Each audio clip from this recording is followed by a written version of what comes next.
Henry, James, and Gordon were miserable. They had been shut up for several days for being naughty and longed to be let out again. At last, Sir Topham had arrived. "I hope you are sorry," he said, "and that you understand that every job on the railway is important. We have a new tank engine called Percy, who helps pull coaches, and Thomas and Edward have worked the main line nicely. But I will let you out now if you promise to work hard." "Yes, sir," said the three engines, "we will." "That's good. But please remember that this no shunting nonsense must stop." Sir Topham Hatt then told Percy, Edward, and Thomas that they could go and play on the branch line for a few days. And they ran off happily to find Annie and Clarabelle at the junction. The two coaches were very pleased to see Thomas again. Edward and Percy played with the freight cars. "Stop, stop, stop," screamed the cars as they were pushed into their proper sidings. But the two engines laughed and went on shunting till the cars were tidily arranged.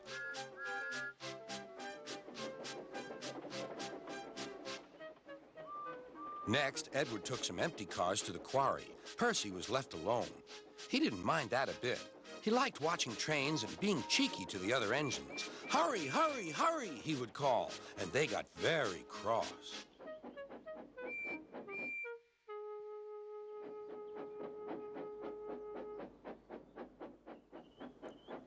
After a great deal of shunting, Percy was waiting for the signalman to set the switch so he could get back to the yard. Percy was being rather careless and not paying attention. Edward had warned Percy, "Be careful on the main line. Whistle to the signalman that you are there." But Percy didn't remember to whistle, and so the busy signalman forgot him. Percy waited and waited. The switch was still against him, so he couldn't move. Then he looked along the main line. "Beep, beep!" He whistled in horror, for rushing straight toward him was Gordon with the express. "Oh!" groaned Gordon. "Get out of my way!"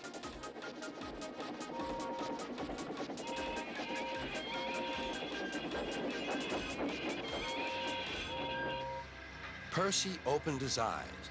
Gordon had stopped with Percy's buffers just a few inches from his own. But Percy had begun to move. "I won't stay here. I'll run away," he puffed. He went straight through Edward's station and was so frightened that he ran right up Gordon's hill without stopping.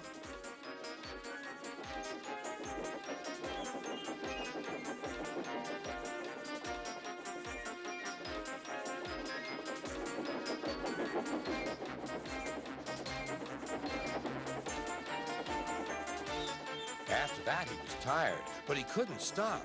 He had no driver to shut off steam and apply the brakes. "I want to stop! I want to stop!" he puffed. The man in the signal box saw Percy was in trouble, so he kindly set the switch. Percy puffed wearily onto a nice empty siding, ending in a big bank of earth. He was too tired now to care where he went. "I want to stop! I want to stop!" "I have stopped," he puffed thankfully. "Never mind, Percy," said the workmen as they dug him out. "You shall have a drink and some coal, and then you'll feel better." Presently, Gordon arrived. "Well done, Percy. You started so quickly that you stopped a nasty accident." "I'm sorry I was cheeky," said Percy. "You were clever to stop," replied Gordon. Then Gordon helped pull Percy out from the bank. The two engines are now good friends, but Percy is always most careful when he goes out on the main line.